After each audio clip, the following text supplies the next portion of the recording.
एक बहुत सुंदर प्रश्न आपने पूछा कि समस्त ग्रंथों में सभी देवी देवताओं का वर्णन है, पर आज श्री माता जी निर्मला देवी का उसमें हमने अभी तक कोई वर्णन नहीं सुना है। मैं एक जगह एक पुस्तक पढ़ रही थी, उसमें लिखा था कि redeemer has no face. Redeemer का मतलब होता है एक उद्धारक जो संसार में आता है। वो बारंबार कितने सारे उद्धारक आए, पर एक उद्धारक का कोई एक चेहरा नहीं होता। अब ये जो कलयुग है ना, उसमें कोई एक फेस नहीं होगा। ये सारे चेहरे आपके परमात्मा के बनाए हैं। इस समय न जाने कहाँ से खोज करके ये आत्माएं आई हैं। तो मार्कंडेय पुराण में लिखा है कि एक समय आएगा जब आपका ये कृतयुग, ये जो चल रहा है समय बदलने का जो ज्वाइंट है, इसके बाद आपका सतयुग ही जो आएगा, तो वो फिल्टर करके आएगा ना। इतने सारे लोग रोज जा रहे हैं, समूह में जा रहे हैं, तो वो फिल्ट्रेशन कौन कर रहा है? महामाया। या देवी सर्वभूतेषु माया रूपेण संस्थिता, ये मुझे पता है, पर महामाया का जिक्र कितनों को पता है?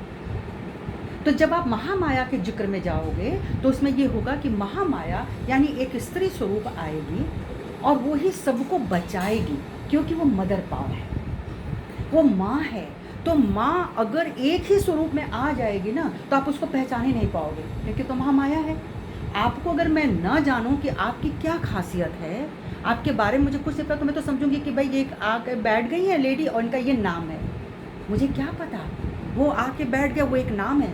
लेकिन जिस समय हम उनके बारे में जानना शुरू करेंगे तो उनके गुणों के बारे में हम परिचित होते चले जाएंगे। तो हम लोग का परिचय कुछ इस तरह से हुआ कि हमने ये ढूंढा कि हम इस दुनिया में कर क्या रहे हैं। चारों तरफ माया ही माया है। हम लोग इतना मंदिरों में गए, मस्जिद, गुरुद्वारा, हम लोग सब जगह गए हैं ना, लेकिन हमको हमारे ही प्रश्नों का समाधान कभी नहीं मिला। कुछ प्रश्न हमारे अनुत्तरित रह जाते हैं, तो उसको देने के लिए कौन बताएगा? कोई आपका गुरु होगा, गुरु बताएगा, लेकिन वह गुरु कौन होगा? कैसे हम इसको पहचानें? तो इस तरह से पहचान बनाने के लिए ही श्री माता जी का रिविलेशन हुआ और उन्होंने ये बताया कि जब तक आपके भीतर कुंडलिनी का जागरण नहीं होगा, तब तक आप लोगों के प्रश्नों के समाधान नहीं मिलेंगे। अब कुंडलिनी कहाँ है, कौन बताए? वो महामाया बता रही है। तो उसमें लिखा है कि ये जो आपका सहस्त्रार है, ये जो लिम्बिक एरिया, ये महामाया का क्षेत्र है, बाकी सारा एरिया माया है। तो माया से महामाया में बिठाने का काम श्री माता जी निर्मला देवी ने किया है। और आप उनके चेहरे को नहीं पहचान सकते हो ऐसे। कब पहचानोगे? जब आपकी कुंडलिनी जागरण हो जाएगी। जब कुंडलिनी जागृत होती है तो आपके भीतर षड चक्र का भेदन हो जाता है, और जब वो कुंडलिनी आत्मा पे आती है, हमारा चित्त सुंदर करती है, स्वस्थ करती है, और बाहर के विकारों से जब दूर हमको ले जाती है, तब हमारे हृदय में प्रस्फुटित होती है वो आत्मा की सुगंध। और उसके बाद वो आपको ले जाती है आपके सहस्त्रार पे, और वहाँ जो महामाया का क्षेत्र है, वहाँ 1000 पंखुड़ियों का ऐसा कमल दल है जो इस तरह से बंद है, नीचे की तरफ झुका हुआ है। लेकिन जब कुंडलिनी आपके नीचे से ऊपर की तरफ आती हैं तो ऐसे ऐसे करके वो खुल जाती हैं, और ये जो लिम्बिक एरिया है, जो बच्चे का सहस्त्रार लप टप करता है, वो बाद में 12 साल में बंद हो जाता है। उसको खोलने वाले बिरले ही आए। वो आए केवल एक गुरु, एक शिष्य, और फिर वशिष्ठ मुनि ने चारों भाइयों को आत्म साक्षात्कार दिया कुंडलिनी जागरण के द्वारा। ये आप लोगों ने देखा होगा रामायण। अब आपको कौन देगा? मैं भी बहुत जगह देख रही हूँ कि लोग बातें कर रहे हैं, बहुत अच्छी बातें कर रहे हैं, आपके कुछ रोग भी हरते हैं, पर आपको नहीं पता कि रोग किस तरह से हरा जा रहा है, उसके पीछे क्या क्या चीज़ें चल रही हैं। कहीं तंत्रिज्म में चल रहा है, कहीं कुछ चल रहा है, आपको उसका भान नहीं हो रहा है। आप कब बनेंगे अपने मास्टर? आप कब बनेंगे अपने डॉक्टर? आप कब बनेंगे अपने पंडित? तो जब आप बन जाएंगे तो आपको कौन बहका सकता है, कौन फुसला सकता है? तो ये जागृति की बात ज्ञानेश्वर महाराज ने पहले गोरखनाथ जी से पूछी थी, मच्छिंद्र नाथ जी से पूछा था कि क्या मैं इस पर बात करूं, क्योंकि मच्छिंद्र नाथ जी ने गोरखनाथ जी को बताया ये नाथपंथी लोगों का ही कमाल, कुंडलिनी जागरण। तो जब ज्ञानेश्वर महाराज के पास ये बात आई तो उन्होंने कहा ये इतनी सुंदर चीज़ है, ये कस्तूरी कुंडल बस है, मृग ढूंढे बन माए, तो क्यों ना इस कस्तूरी को सबको दे दिया जाए कि देखो तुम्हारे भीतर ये गुण बसा हुआ है, आपके भीतर कुंडलिनी माँ अवस्थित है, जन्म जन्मांतर से अवस्थित है, तुम उसी को ढूंढने के लिए बार बार पैदा होते हो, फिर बार बार चले जाते हो। तो अब की बार तो उन्होंने बोला कि नहीं, ये जो छठवीं शताब्दी चल रही थी, तो उनके गुरुओं ने कहा कि नहीं समझ में आएगा, ये समय है ही नहीं। तो एक समय आएगा जब महामाया के द्वारा ये चीज़ बताई जाएगी और उस महामाया को हर कोई नहीं पहचानेगा। अब तो ये बात आ गई कि आप उस फेस को नहीं पकड़ पाएंगे, लेकिन जब आपकी कुंडलिनी का जागरण हो जाएगा तभी आप उस चेहरे को पकड़ेंगे कि कौन है। और कैसे पकड़ेंगे? जब कुंडलिनी का जागरण हो जाता है तो आपके मूलाधार में, माने मूलाधार एक त्रिकोणाकार अस्थि है, उसमें ही आपकी अपनी माँ हर जन्म में आती है, शरीर देती है, बनाती है और सारी संस्था बनाती है। यहाँ से भेद करके प्राण प्रतिष्ठा करेगी 2.5 से 3 माह में। उसके बाद वो 3 नाड़ियों का चमत्कार, ईड़ा, पिंगला, सुषुम्ना, सूर्य, चंद्र, पृथ्वी, ये सारे गुण आपके भीतर वो भरती है। भरने के बाद एक एक अंग प्रत्यंग बनाने के बाद वो नीचे जा कर के आप ही के सैक्रम बोन में, ट्रायंगल जो स्पाइन के नीचे बिल्कुल होता है ट्रायंगुलर बोन, वहाँ जाके वो बैठ जाती हैं। 3.5 कुंडल में बैठी होती हैं, इसीलिए इनको कुंडलिनी कहते हैं। और वो माँ है आपकी एक जन्म की माँ आपको याद है, पर हर जन्म की माँ आपको नहीं याद है, लेकिन ये माँ आपको हमेशा याद रखे हैं। तो हमारा एक सूक्ष्म शरीर हमारे भीतर है, उसके ऊपर ये मांस, मज्जा, ये हार्ट सब कुछ दिख रहा है, लेकिन हमारा एक सूक्ष्म शरीर है जो मेरे शरीर के छूटने के बाद मेरे साथ, इस आत्मा के साथ चलायमान हो जाता है। वहाँ कुंडलिनी होती है, आत्मा होती है और सूक्ष्म शरीर होता है। तो ये तो एक कथा है जिसको हमको अब समझना पड़ेगा। तो श्री माता जी जब आए तो उनके एक कटाक्ष से, ये उनको आशीर्वाद है ना। अब आप मैथमेटिशियन हो, अगर मैं आपसे बोलूं कि आप मुझे हिंदी साहित्य अच्छे से बता दो तो गड़बड़ा जाएगा मामला। और हिंदी साहित्य का जो व्यक्ति बैठा है वो मुझे केमिस्ट्री बताने में असहज महसूस करेगा। तो यानी जिसका जो गुण है वही वो बताएगा। अथॉरिटी। तो एक आईएएस ऑफिसर आईएएस बन सकता है, लेकिन वो आईएएस का टीचर नहीं बन सकता। टीचर बनने के अलग गुण होते हैं। तो श्री माता जी के अंदर वही गुण है कि वो एक कटाक्ष से हजारों लाखों की कुंडलियों को उन्होंने उत्थित किया, जिसके फोटोग्राफ्स भी हैं। ऐसा नहीं है कि बस हमने कह लिया सुन लिया। और फोटोग्राफ्स के अलावा, उस प्रमाण के अलावा हमारे पास अनुभूति है, वह अनुभूति हमको लेनी पड़ेगी। उसी के लिए हमको बस सहयोग समझना है कि कौन कौन से हमारे चक्र हैं, कहाँ से कुंडलिनी माँ उठती है, कहाँ कहाँ जाती हैं। और आप लोग जो अगर कहीं विज्ञान के विद्यार्थी होंगे तो आपको डीएनए के बारे में पता होगा। डीएनए का टेस्ट ऐसा होता है जो कभी झूठ नहीं बोलता। तो किसी की हत्या हो जाती है, किसी का बच्चा हो जाता है, कोई कह देता है कि मैं माता हूँ, ये पिता है, तो उनके डीएनए से पता चल जाता है। ये डीएनए क्या चीज़ है? कभी इसको सोचने की ज़रूरत, आध्यात्मिक तरीके से सोचिए। डीएनए कौन है? आपके भीतर बैठा हुए परमात्मा की वह शक्ति है जो सारी सच्चाई आपको बताएगी। कुंडलिनी माँ कौन है? आपके भीतर बैठी हुई वो सीसीटीवी हैं जो आपके प्रत्येक कर्म को वो देख रही हैं। दुनिया को नहीं पता, लेकिन आपको, कुंडलिनी माँ को पता है कि मेरा बच्चा कहाँ झूठ बोला, ये मेरा बच्चा कहाँ गलत किया, और उसका परिणाम वो सजा कर तैयार है। वो प्रकृति माँ है, वो तैयार कर दूँगी। अब आपको कुछ इस समय सजा मिलेगी, कुछ आगे मिलेगी। जिस तरीके से, कुछ आपने अच्छे कर्म भी तो करे होंगे, तो अच्छे कर्म को भी तो पुरस्कार मिलेगा। तो पुरस्कार और सजा दोनों साथ साथ चलता रहता है। और हम तकलीफ में तब आते हैं जब हमको सजा दिखती है, तो कहते हैं ऐसा मैंने क्या किया, मैंने तो कोई गुनाह नहीं किया। तुमको नहीं पता, कुंडलिनी माँ को सब पता है। तो गुनाह का जो है, जो सजा है, वो पहले से तैयार है। अब हमको फेस करना है। तो हम लोग जो साधक लोग बन जाते हैं, हम प्रभु का नाम रखते हैं, हम शांति चाहते हैं, हम सब कुछ चाहते हैं, लेकिन हम ये नहीं जानते कि अपने कर्म को अब कैसे। आपकी बात रिकॉर्ड करना चाहती हूँ, ये भेज दूंगी मैं आपको। मैं अपने कर्म पे कंट्रोल कैसे करूँ? एक साधक का बस इतना ही नाम है। आप क्यों प्रभु का नाम ले रहे हो? क्योंकि आप अपने को साधना चाहते हो। बस मेरा दुनिया से हो गया, हमने इतनी चीज़ें देख ली, समझ ली, सुन ली, सह ली, अब बस करो। तब तो आप कलेक्टिव हो रहे हो ना, आप भगवान का नाम स्मरण कर रहे हो, बिल्कुल करो। लेकिन भगवान भी कुछ बोल रहे हैं, उसको सुन रहे हो? नहीं, टेलीफोन कनेक्शन कटा हुआ है। आप यहाँ से हेलो हेलो कर रहे हो, उन तक नहीं बात जा रही है, उनकी बात हम तक नहीं आती। हम में से कितने लोग हैं जो परावाणी समझ रहे हैं? हम परावाणी नहीं पकड़ पा रहे हैं। परावाणी इस सहस्त्रार से हमारे भीतर डाली जाती है, हमारे नाभि क्षेत्र तक पहुंचती है, ब्रह्मांड से आती है, और हमारे लक्ष्मी नारायण की शक्ति हमारे नाभि चक्र पे होती है, वहाँ पे ये परावाणी होती है। परावाणी यहाँ से ऊपर उठती है, हमारे हृदय जगत में आती है, जिसको हम मौन कहते हैं। और मौन स्पंदन होता है लप टप लप प्रतिपल वो हमसे संवाद करना चाहते हैं, पर हमारी स्थिति वो नहीं है कि माँ संवाद कर सके। उसके बाद वो उठते हैं, आपके वाणी में आते हैं, वैखरी जिसको बोलते हैं, और यहाँ से पता चलना चाहिए मुझे क्या बोलना है। तो आप परावाणी समझोगे नहीं तो बोलोगे क्या? तो इसी कंठ से हम लोग गलत शब्द बोल रहे हैं, हम लड़ाइयाँ कर रहे हैं, हम गालियाँ दे रहे हैं, हम इसको अशुद्ध कर रहे हैं, और इसका नाम जानते हैं? ये हमारे शरीर का 5वां चक्र है, जिसको विशुद्धि चक्र बोलते हैं। और इस विशुद्धि चक्र को हम पकड़ ही नहीं पा रहे कि हमको शुद्ध शुद्ध शुद्ध बोलना है। विशुद्धि का क्या मतलब होता है? Very pure. तो हम उस प्योरिटी में हैं ही नहीं। तो ना हमने परावाणी समझी, ना हमने मौन स्पंदन समझा, ना मैंने अपनी वैखरी को संभाला। तो हम तो नित्य पाप कर रहे हैं ना।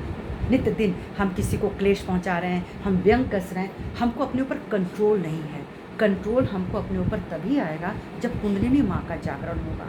कुंडलिनी माँ के जागरण से ही हमारे 6 चक्र ऐसे हैं। मूलाधार चक्र माँ के नीचे है, उसके बाद हमारे जंघे के पास स्वादिष्ठान चक्र है, उसके बाद नाभि चक्र है, ये अनाहत है, हृदय चक्र, ये विशुद्धि है, ये आज्ञा है, और ये सहस्त्रार है। ओके, अब जो हमारा मूलाधार चक्र है, कौन प्राप्त करता है ईश्वर को?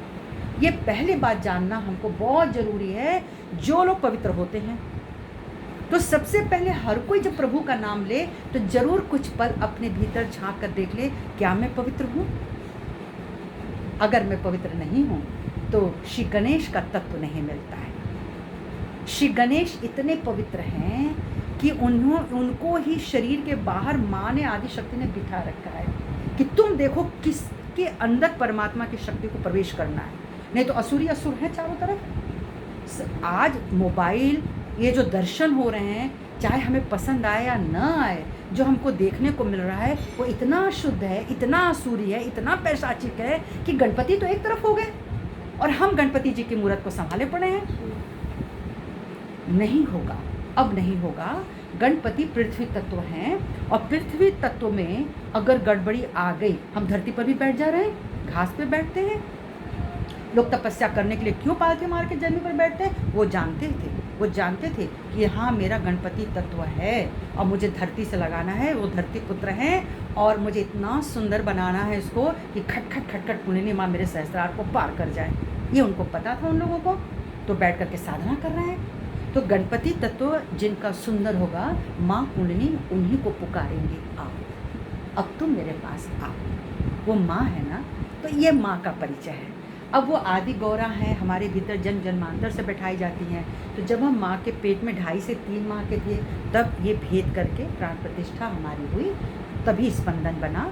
आत्मा स्वरूप में शिव जी का अंश हम सभी हैं। उसके बाद माँ ने हमारी चेतना का विस्तार किया, अंग प्रत्यंग बनाया, और जा कर के स्वादिष्ठान के ठीक नीचे ट्रायंगल बोलो वो बैठ गई। ठीक है, अब स्वादिष्ठान चक्र जो है वो शिव ब्रह्मदेव सरस्वती की कृपा से निर्मित हुआ है। हमारा पूरा शरीर माँ सरस्वती का बनाया हुआ है। माँ सिर्फ ज्ञान नहीं देती है, सरस्वती माँ केवल ज्ञान नहीं है, सरस्वती माँ पूरी कायाकल्प है।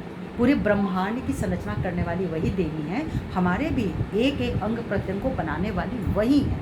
तो इस तरह से माँ के साथ हम बाहरी ज्ञान भी प्राप्त करते हैं और भीतरी ज्ञान भी प्राप्त करते हैं। सहज योग को जब आप प्राप्त करते हो, कुंडलिनी जब जागरण होता है, तो आपको बाह्य ज्ञान के साथ साथ आत्म ज्ञान भी बढ़ता है। तब आप उस कृपा में बह जाते हो। अब आप नाभि चक्र पे जब आते हो, तो नाभि चक्र में क्या है कि हमारा पूरा पेट चारों तरफ भवसागर है, और जो नाभि है वो मणिपुर है। मणिपुर में यानी सागर के बीचों बीच कौन बैठे होते हैं? देवता भगवान विष्णु, माँ लक्ष्मी जी के साथ। तो जो भगवान विष्णु वो सदैव लेटे शयन मुद्रा में क्यों रहते हैं? वो शांत रहते हैं, बहुत शांत। लेकिन जब स्थिरता आती है तो सोचिए कि वो किस पर लेटे हुए हैं? शेषनाग पे। तो जब वो शेषनाग फुंकारता है तो हमारे पूरे पेट का पानी, मेरे भी पेट में पानी पानी है ना, ये तो 75% पानी ही पानी है अंदर। ठीक है, तो उसमें जहर भर जाता है।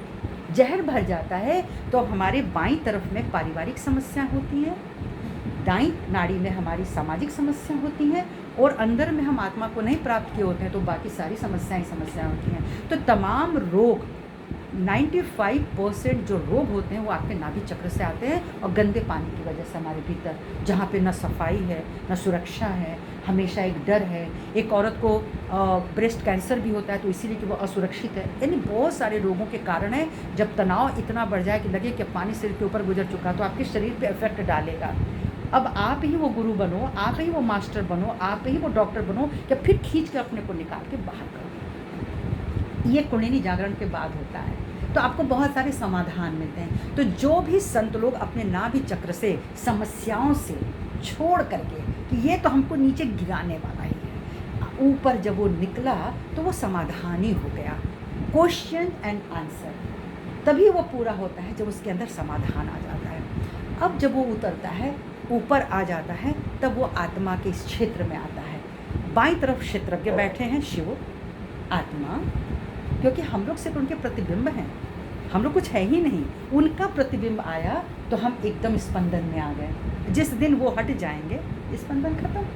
उसके बाद आपके जब मध्य में जो हैं वो आपकी एंटीबॉडीज़ हैं।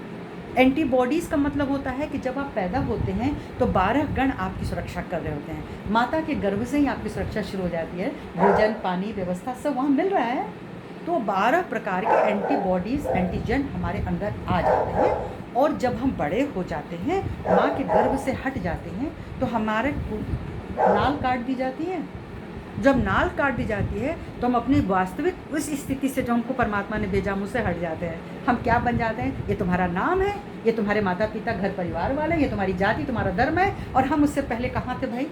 हमें नहीं पता। इसलिए मत बोलो किसी को कुछ, पता नहीं वो कौन था, अब कहाँ आया है। तुम्हारा दुश्मन तुम्हारे घर में आया है कि तुम्हें प्यार करने वाला तुम्हारे घर में आया है। अब तुम्हारा बच्चा तुम्हें सताए तो तुम बोलो कि अरे मेरी क्या किस्मत। किस्मत नहीं, पूर्व कर्म।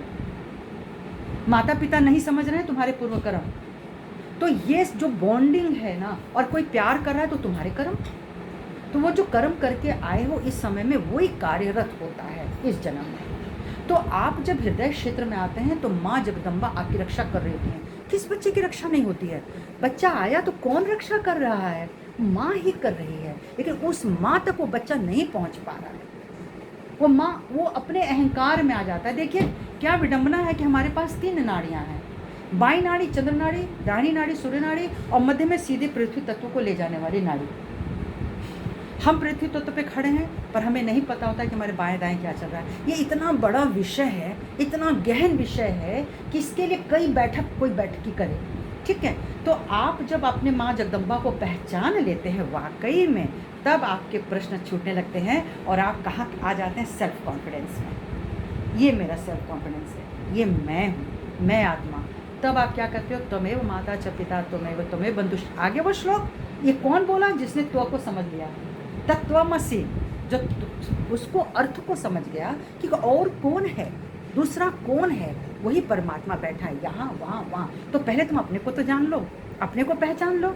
तो इस तरह से जो आप ऊपर में उठेंगे तो आपका एक दाहिना सूर्य नाड़ी पर बैठने वाले भगवान मर्यादा पुरुषोत्तम श्री राम स्वयं है। ठीक है, हम सब लोगों ने कथा पढ़ी है, पर हम नहीं जानते कि नसों नाड़ियों में इन लोगों का स्थान क्या क्या है और वो कहाँ कहाँ तक हमको किस किन बातों का आदेश और उपदेश दे रहे हैं। हमारा कनेक्शन नहीं है। हम भले जय श्री राम बोलते रहें, उसका कोई फर्क नहीं पड़ेगा, हमको समझना पड़ेगा। तो जब आप अपने मर्यादा पुरुषोत्तम को समझ जाते हैं ना, तो आप स्वयं मर्यादित हो जाते हैं। फिर उनको कहना नहीं पड़ता है कि देखो तुम शराब मत पीना, तुम इन गलियों में मत भटकना, देखो तुम गाली मत देना, या स्त्रियों को नहीं। आप स्वयं मर्यादित हो गए। आप श्री राम जी के क्षेत्र में हो गए, आप माँ सीता के क्षेत्र में हो गए, तो आप तो अपने आप ही हो गए मर्यादित ना। और जब आप मर्यादित हो गए ना, तो हनुमान जी तो आपके पास आ जाएंगे। अब हम नाम रटते जाएं, लेकिन तत्व पकड़ना, इसी को कहते हैं वेदांती, इसी को कहते हैं तत्व। तो हनुमान जी आपके पास आएंगे, आपसे पूछेंगे कि आपको क्या चाहिए, आप बताएंगे और वो पूरा होगा। ये निश्चित है। ये इसके इतने उदाहरण मिले हैं, लेकिन कुंडलिनी जागरण के बाद, इसलिए माँ ने कहा पहले हर को उसके व्यक्तित्व से मिला दो, कुंडलिनी जागरण करा दो, उसको उसके टॉप पे पहुंचा दो, छत से वो देखे नीचे कि उसके भीतर में क्या क्या क्या क्या चल रहा है नीचे गली में। तो अपने भीतर की गली को तभी आप देख पाओगे। ये जो स्थान है श्री राधा कृष्ण विशुद्ध प्रेम के। कौन विशुद्ध प्रेम कर सकता है? माँ राधा। कौन सा विवाह हुआ था और एक बार जो गए तो पलट कर देखे भी नहीं, सोचो वो किशोर प्रेम क्या होता है। लेकिन हम आज राधा राधा राधा करे जा रहे हैं। समझना पड़ेगा, रामा ने शक्ति, धामा ने धारण करने वाला। प्रभु ने उनको धारण किया था अपने ऊपर और पूरे जीवन धारण करे रहे। इसकी बहुत सारी कहानियाँ आप लोग सत्संग में जानते ही होंगे। तो जब हम श्री कृष्ण जी की बात करते हैं तो हमें वो नीति आनी चाहिए, वो सुंदरता आनी चाहिए, वो परिपक्वता आनी चाहिए, वो विटनेस स्टेट आनी चाहिए, वो साक्षित्व आनी चाहिए। ये क्यों हो रहा है, वो क्यों हो रहा है, इसके पीछे कारण क्या है। तो क्या उस कारण को तुम समाप्त कर लोगे, और नहीं करोगे तो चुपचाप पीछे हट के बैठ जाओ। परिणाम देखो, साक्षित्व में आ जाओ। ये उनका गुण है। गुण तो उनके हजारों हैं, 16,000 नाड़ियाँ यहाँ से गुजरती हैं। आपकी देखने, सुनने, सोचने, समझने, बैठने, बोलने की शक्ति उनकी है। लेकिन उसमें से हम अगर पूछते हैं बच्चों से कि आपके पास कितने गुण हैं, बच्चे सोचने लगते हैं कितने गुण हैं। आप देख सकते हैं, हाँ जी गुण है कि नहीं। आप सुन सकते हैं, जी हाँ, क्या ये गुण नहीं है, नैसर्गिक गुण है। कितनों को देखो उनके पास नहीं है, हाथ नहीं है, पैर नहीं है, माँ नहीं, बाप नहीं, भाई नहीं, बहन नहीं, रुपया नहीं, पैसा नहीं, सड़कों पर बैठे हुए हैं, सूखी रोटी पानी में भिगो के गा रहे हैं, खा रहे हैं, नहीं तो वो भी उनको नहीं मिल रहा है। आपके पास कितने गुण हैं। तो आप सर्वगुण संपन्न कब होंगे, जब आप 16 कलाओं में उतर जाएंगे। तो श्री कृष्ण की 16 कला को हमें समझना पड़ेगा कि वो क्या कह रहे हैं। उनके संदेश को जो समझ जाएगा वो मंदिर मंदिर मूर्त मूर्त नहीं भटकेगा। कान्हा आ गए, अब वो गोदी में लेके झुला रहे हैं कि उनको पंखा जल रहे हैं। देखिए कटाक्ष नहीं है, लेकिन तत्व के भीतर हमको जाना पड़ेगा। हम बहुत देर तक ऊपरे में नहीं रह सकते, हमारा समय जा रहा है। प्रतिपल हम घुमा रहे हैं प्रभु को हवा। जो दुनिया को पंखा जलाए उसको आज मैं पंखा जलाऊंगी। दुनिया को जो पेट भरा रहा है उसको मैं पेट उसका भराऊंगी। हाँ, ये मेरी भावना है कि प्रभु जो तुमने दिया तुम स्वीकार कर लो। ये एक अलग भाव है। लेकिन ये ना कई लोग होते हैं, मेरे ठाकुर जी को गर्म नहीं लगा मैंने पंखा जला, मेरे ठाकुर जी की भूख लगी मैंने खाने खिलाया, तुम ठाकुर जी को खिलाओगे। तो इस भ्रांति से हम सबको हटना है। और कुंडलिनी जागरण के बाद ये बहुत सहज हो जाता है, बहुत सहज। इसमें कोई ऐसी बात नहीं, क्योंकि हम सभी उसी डगर से होकर के आए। हम कोई अलग से नायाब नहीं पैदा हुए, लेकिन कुछ खोज थी, कुछ बातें थी, कुछ पूर्वजन्म से आंसू थे जो कहीं सही जगह लाके पटक दिए। उसके बाद आप आते हो आज्ञा। कुंडलिनी माँ उठती है तो आज्ञा पे आती है, जहाँ हम लोग टीका लगाते हैं। टीका क्यों लगाते हैं, ये सूर्य चक्र है, हमको इसको ढकना पड़ता है। अगर हम इसको नहीं ढकेंगे तो कई लोगों की आंखों से आने वाली निगेटिविटीज़ यहाँ पे हर्ट करती हैं, और लेडीज़ को बहुत ज़्यादा। इसीलिए जब विवाह में परंपरा होती है सिंदूर डाला जाए तो मतलब होता है कि आपका विराट का चक्र दुनिया देखे कि भाई विवाहित है तो हमको गलत नज़र नहीं पड़े। पढ़ तो तब भी रही है, और इस शादीशुदा स्त्रियाँ भी खराब हो रही हैं। वो बात अब यहाँ हम नहीं कर पाएंगे। अगर हमने धारण किया है तो हमको समझना पड़ेगा कि हमारी विशुद्धि का जो विराट का चक्र है, हम क्या देखना चाह रहे हैं। ठीक, तो ये पवित्रता का स्थान है। आगे सूर्य शक्ति है, पीछे चंद्र शक्ति है। ठीक, अब इस आज्ञा पे जब आप आ जाते हो ना, एक साधक आता है तो क्या कहता है, समझ जाता है अब इस दुनिया में रार करने का कोई मतलब नहीं। अब आप सबसे झगड़ा नहीं कर सकते, खास तौर से अपने परिवार वालों से, है ना। परिवार में सभी शक्तिशाली हैं, तो जब परिवार से उलझोगे तो आप बार बार तोड़े जाओगे।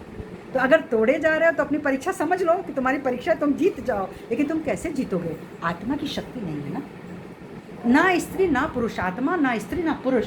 लेकिन जब हमने लिबास ओढ़ लिया है हमको ज़्यादा सहना पड़ता है, हम पर कटाक्ष ज़्यादा होते हैं। इसलिए आज्ञा पे आकर के एक साधक जो होता है वो यही बोलता है, अहिंसा, ओम शांति। क्यों बोल रहा है, शांत रहो, शांत रहो। तुम शांत रहोगे तो तुम्हारे इर्द गिर्द शांति का वातावरण आएगा, और बाकी लोगों को जो करना है करने दो। पर इतना कौन लोग समझता है, सब बोलते हैं अच्छा उसने मेरा गला काटा तो हमने गला काटेंगे। ये बात जब आ जाती है ना तो फिर द्वंद्व और युद्ध तो चलता रहेगा। ये तो मरे पैदा हुए, मरे और पैदा हुए। तो जब आप साधक बन जाते हैं तो आप इसको साधना शुरू करते हैं, और यही मेडिटेशन है।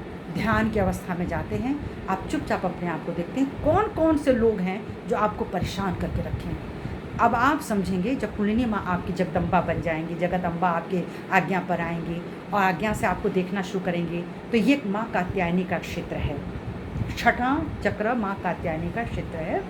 आप माँ से सीधी उधर बात करें, और भी बहुत सारी चीज़ें इनके साथ जुड़ी हुई हैं। इस आज्ञा चक्र से आप कह सकते हैं कि मैंने सबको क्षमा किया, अब आप जितने भी बड़े लोगों को देख रहे हो, आदि गुरुओं को देख रहे हो, क्षमा शब्द सबने प्रयोग किया, क्योंकि ये यहाँ का मंत्र है। ये मंत्र है, हम क्षम क्षम क्षम नहीं करोगे ना तो जिंदगी भर रोते रह जाओगे। अगर आंसू पोंछना है अपना तो उनको क्षमा करो जो तुमको परेशान कर रहे हैं, और ये शक्ति आपको आत्मा से आती है। जब आप शरीर मन नाम हट जाते हो तब आपको ये शक्ति आती है कि छोड़ो, वो कौन है हमारा, कितनी देर का साथ है, इसको भी हटाओ उसको भी हटाओ। जब सब आप काई हटाओगे तो फिर प्योर वाटर ही तो बचेगा। अब ये शुद्ध जल जाता है तो आपके सहस्त्रार में, और ये सहस्त्रार खोलने वाली श्री माता जी निर्मला देवी हैं, इसमें कोई शक नहीं है कहने में, क्योंकि सहस्त्रार की बात खोलने की कोई कर्ता भी नहीं है आज के समय में। इस पर टॉपिक पे कौन बोला है, लोग नहीं बोलते हैं क्योंकि वो नहीं कर सकते। बहुत गुरु लोग जानते हैं पर वो कर नहीं सकते। श्री माता जी हैं, वो महामाया हैं, वो इसी स्त्री स्वरूप में उनको आना था, और स्त्री स्वरूप में ही उनको जाके सबके सहस्त्रार खोलने हैं, क्योंकि महामाया स्त्री ही तो है। तो हर बेला में ये अवतरण हुआ है। अवतरण को तभी हम पहचान पाएंगे जब हम उनके क्षेत्र में आएंगे। क्षेत्र में आने के बाद ही उनको हम देख पाएंगे। इसलिए सहस्त्रार खोलो। तो जब सहस्त्रार माँ ने खोला तब सबको दिखा, हमारे कैमरों ने पकड़ा, अरे कुंडलिनी ऐसे उठती है, हमारे कैमरों ने पकड़ा माँ का ये कौन सा स्वरूप आ गया कैमरे के सामने, हमारे कैमरों ने पकड़ा कि जो पूरी जनता बैठी ये कौन लोग है।